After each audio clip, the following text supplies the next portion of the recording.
Well, the summer months are here and more teens are working summer jobs. For many, those jobs are the first time they're getting a paycheck, and with that money comes the freedom to buy whatever, whenever they want, right? But parents, there are ways to help your teens be responsible with that money. We're here with our friend, Lynnette Khalfani-Cox, the money coach. Thank you for being with us, Lynnette. Good morning. Thank you. Great to be back. Appreciate that. Good to have you. Okay, yes. So parents, they have to start the conversation and talk to their kids about money. So how do they do that? How do they begin the conversation? Well, I think it's about a number of things. One is trying to start as early as possible. And two, recognizing that you don't have to be perfect. You don't have to think about, what are the exact right words to say or whatever.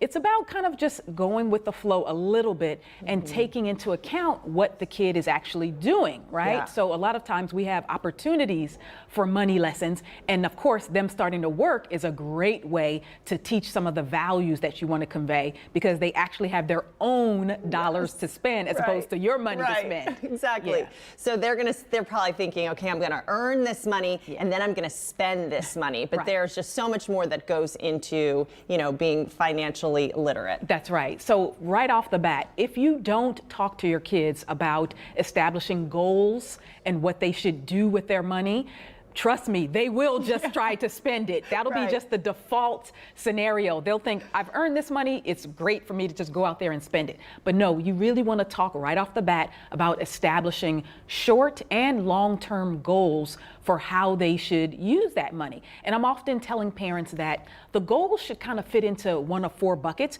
You should really emphasize the choices that your teens can make with their money, that they can save it, they can spend it, they can invest it, or they can donate it. My daughter, Alexis, who's here with me right now, as a matter of fact, my 18-year-old, she has grown up, as did my older two kids as well, hearing me preach about that all the time. Save, spend, invest, donate. So yeah, and when of course she has her own job and her own money, it was the same thing that we talked about, like how much of your money do you want to set aside? Because otherwise kids absolutely will just spend it. Exactly. Okay, and this all can start by creating a budget as well, because you kind of want to break down where you want to spend or move your money. Right. We really do have to get our young people used to the concept of budgeting and tracking their income and their expenses. And again, my daughter's about to go off to college. And so now she's really thinking like, oh, how much am I going to have? How much do these things cost that I want to be able to buy, even in another state as she's going out of state for school? But just talking to your kids in general to help them to, in a very concrete way, understand that, wow, if I have, say, $500 a month coming in, $1,000 a month coming in, I can't spend $800 or $1,200. Your expenses have to be less than your income. And just that concept alone will help kind of steer them in the right direction. And they can adjust the budget too. They can Absolutely. They can say, you know what, maybe I can't eat out four times a week. Yes, right? exactly. I got to take it back. And then you realize like where you're spending. Exactly. I tell them, the students and their parents also, to introduce this concept of paying themselves first before they think about Uber Eats, DoorDash, or going out to whatever restaurants they might want. Paying yourself first is about knowing how to save before you have to deal with any bills. And again, this is a concept that a lot of us adults need to recognize and remember as well, but it's really helpful in foundationally establishing for the kids smart money practices. And so after they do these things like establishing those goals, learning how to budget, just a very kind of easy, simple budget that tracks their income and expenses, and making sure that they are indeed paying themselves first, they can adopt something called the 50-30-20 rule, so to speak, or plans. Different people call it a type of budgeting.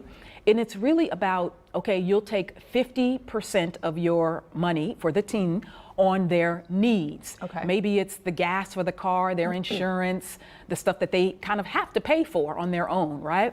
Then the next 30% is about them paying for the wants, the stuff that they would like to pay for, right? Entertainment, eating out, the clothes that they want. And then the final 20% is about their savings and their goals. If you can get your kid to save like 10% of their money right now, that's doing really well. Again, I try to get a lot of adults to save 10% of their money.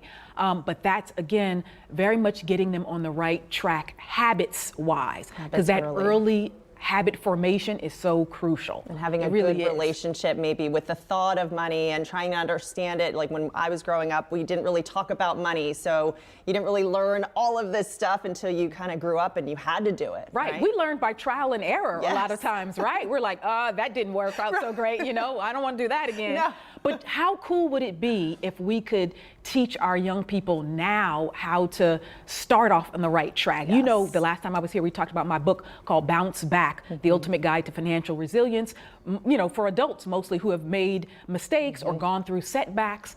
But how great would it be if our young people didn't have to go through bad credit, debt, you know, a lack of savings, etc., if we started them off on the right track, right? And so that's kind of what the messaging is about. That's really what we want to do for our young people. And then I think the last two things that I would really emphasize are about smart spending, making sure that they understand choices and how to comparison shop and looking at prices. I love the fact that my daughter loves thrifting with you know, her best friend. That. She totally. I love that. Yeah, I love to do that. That's great.